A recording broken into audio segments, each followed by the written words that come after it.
हरे कृष्णा। ओम नमो भगवते वासुदेवाय। श्री पुरुषोत्तम भगवान की जय।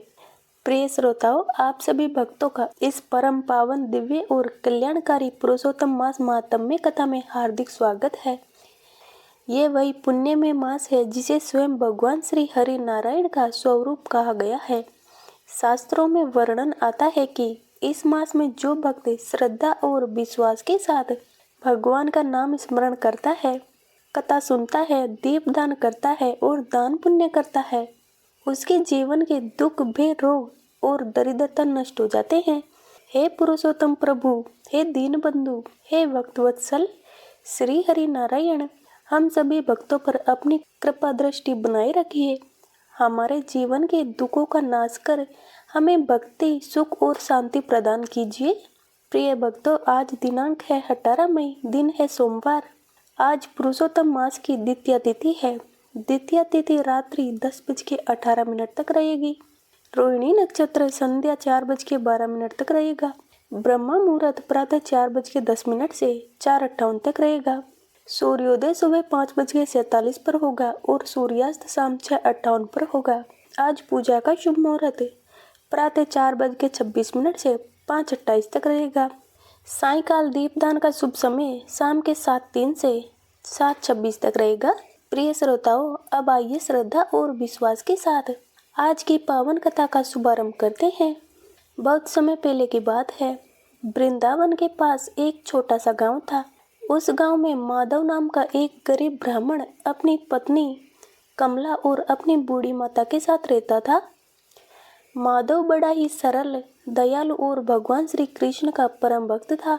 उसके पास धन संपत्ति कुछ भी नहीं थी। मिट्टी की छोटी सी झोपड़ी थी और 2 वक्त का भोजन भी बड़ी कठिनाइयों से मिल पाता था।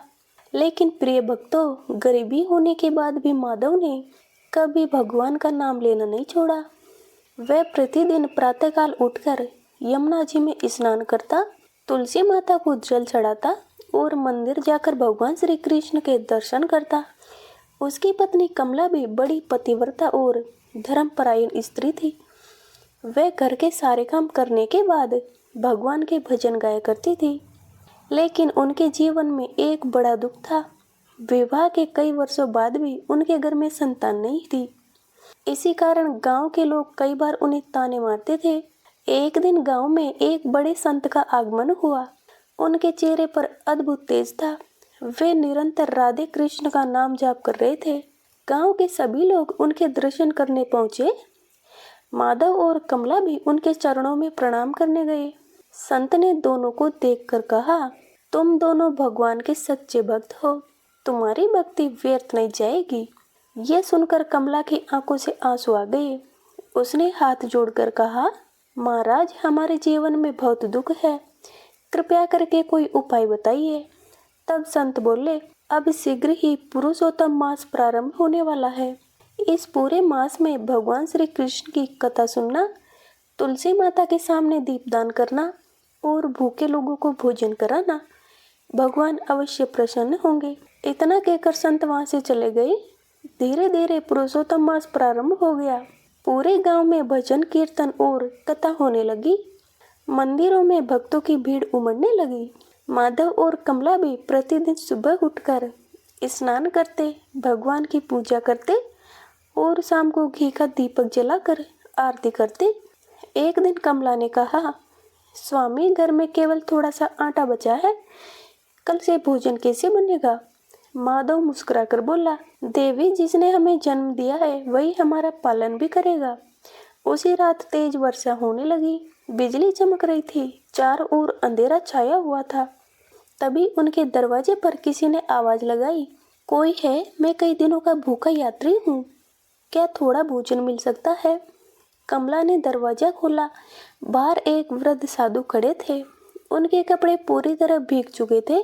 कमला ने तुरंत उन्हें अंदर बुलाया। माधव ने धीरे से कहा, देवी, घर में तो केवल थोड़ा सा आटा बचा है।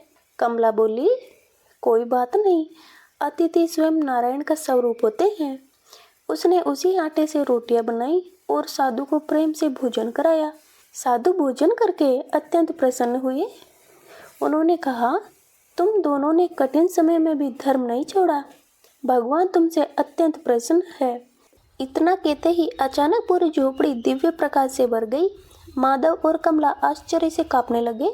उन्होंने देखा कि वे साधु कोई साधारण मनुष्य नहीं बल्कि स्वयं भगवान श्री कृष्ण थे। उनके सिर पर मोर मुकुट था, हाथ में बांसुरी थी और पीताम्बर धारण किए हुए मुस्कुरा रहे थे।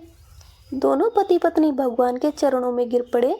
उनकी आंखों से प्रेम के आंसू बहने लगे। भगवान बोले, हे भक्तों, मैं तुम्हारी परीक्षा लेने आया था।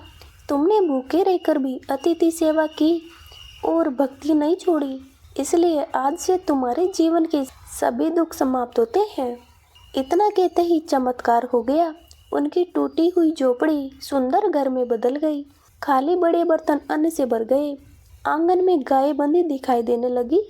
भगवान बोले, जो भक्त पुरुषोत्तम मास में श्रद्धा और विश्वास के साथ कथा सुनता है, दीपदान करता है और भूखों को भोजन कराता है, उसके घर में कभी दरिद्रता नहीं रहती। इतना कहकर भगवान अंतर ध्यान हो गए। प्रिय भक्तों, अगले दिन पूरे गांव में यह चमत्कार फैल गया कि सभी लोग आश्चर्यचकित रह गए। गांव के लोग भी अब श्रद्धा से पुरुषोत्तम मास का व्रत करने लगे। लेकिन प्रिय श्रोताओ, जहाँ भगवान की कृपा होती है वहाँ ईर्ष्या करने वाले लोग भी होते हैं। उसी गांव में धनीराम नाम का एक साहूकार रहता था। उसे अपने धन का बड़ा अभिमान था। जब उसने माधव के घर का चमत्कार देखा तो जलने लगा। वह बोला, ये सब झूठ है, भगवान किसी गरीब पर इतनी कृपा नहीं करते। एक दिन उसने माधव से कहा, यदि तेरा भगवान इतना ही महान है तो मुझे भी दर्शन करा दे। माधव ने विनम्रता से कहा, भगवान धन से नहीं भक्ति से प्रसन्न होते हैं। लेकिन धनीराम ने उसकी बात का मजाक उड़ाया। कुछ दिनों बाद धनीराम के घर चोरी हो गई। उसका बहुत सारा धन चोरी हो गया। वह दुखी होकर रोने लगा। अब उसे अपनी भूल का एहसास हुआ। वह माधव के पास गया और बोला, भाई मुझे क्षमा कर दो, मैं धन के अंधकार में अंधा हो गया था। माधव ने कहा, भगवान बड़े दयालु है, सच्चे मन से उनका नाम लो। उस दिन से धनीराम भी प्रतिदिन मंदिर जाने लगा, गरीबों को भोजन कराने लगा और भगवान की कथा सुनने लगा। धीरे धीरे उनके जीवन में भी सुख और शांति लौट आई। प्रिय भक्तजनों, मनुष्य के जीवन में धन, वैभव और सुख तभी सार्थक है जब उनमें भगवान की भक्ति जुड़ी हो। बिना भक्ति के सब कुछ व्यर्थ है। जो व्यक्ति पुरुषोत्तम मास में भगवान श्री कृष्ण का नाम लेता है, उसके जीवन के संकट दूर हो जाते हैं और दीपदान करता है, उसके घर में लक्ष्मी का वास होता है। जो कथा सुनता है, उसके जन्म जन्म के पाप नष्ट हो जाते हैं। जो तुलसी माता की पूजा करता है, उसके परिवार में सुख और शांति बनी रहती है।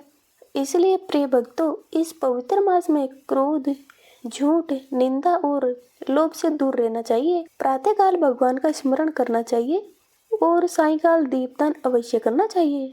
अब सभी प्रेम से बोलिए, श्री पुरुषोत्तम भगवान की जय। राधे कृष्ण भगवान की जय। भक्त वत्सल श्री हरि नारायण की जय।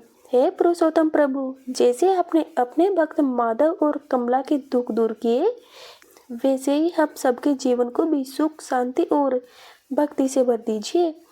कथा कहने वाले की, सुनने वाले की और हुक्कार भरने वाले सभी भक्तों की मनोकामनाएं पूर्ण हो। राधे राधे। हरे कृष्णा।